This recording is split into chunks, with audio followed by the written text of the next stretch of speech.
Good morning everyone. আপোনালোক নিশ্চয় ভালে আছে সকলো, ময়ো ভালে আছোঁ। ৰাতিপুৱা জুচ বনাবৰ বাবে এইখিনি কাটি বাছি ল'লোঁ। তাৰ পাছত বইল কৰিবৰ কাৰণে এটা আলু আৰু বুট দালি এৰি দিছোঁ। এই সময়তে মই ঘৰটো সাৰি ল'ম আৰু মচি ল'ম। বতৰটো বৰ এটা ঠিক নহয়। ৰাতিপুৱা ঘৰ দুৱাৰ সাৰি মচি ধূপ এডাল লগাই মানুহজনক পঠালেহে ভাল লাগে। এতিয়া মোৰ এইখিনি কামত কৰি থাকোঁতে এইফালে মোৰ বুট দালিখিনি হৈয়ে গ'ল।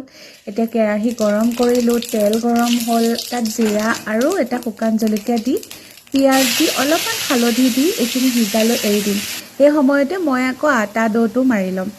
মানে আমাৰ মাইকী মানুহৰ ৰাতিপুৱা সময়খিনি চাগে মোৰ নিচিনা সকলোৱে হয়, নহয় জানো? অলপমান ৰেড চিলিও দি দিছোঁ। বৰ বেছি এইবিলাক খাব নালাগে মছলা। আৰু লগতে এয়া এটা বিলাহী, মানে অলপ কালাৰটো আহিবৰ কাৰণে দি দিলোঁ। এতিয়া সেইখিনি হয় মানে মোৰ আটা হৈ মঠি হৈ গ'ল। আনফালে এয়া মোৰ মছলাও ৰেডি হৈ গ'ল। এতিয়া ইয়াতে বুট দালিখিনি দি দিম। এইখিনি হয় মানে মই এতিয়া আৰু এটা বেলেগ কাম কৰিম। সেইটো হৈছে এই যে কাটি ৰাখিছিলোঁ এইখিনি এতিয়া মিক্সাৰত দি ল'ম। কাৰণ তেওঁ শুই উঠি মুখ ধোৱাৰ লগে লগে এইখিনি খায়। খালী পেটত খালে ভাল, পাৰিলে আপোনালোক সকলোৱে খাবচোন দেই। আজিকালি স্বাস্থ্যবোৰ মানুহৰ বৰ সোনকালে বেয়া হয়, নহয় জানো?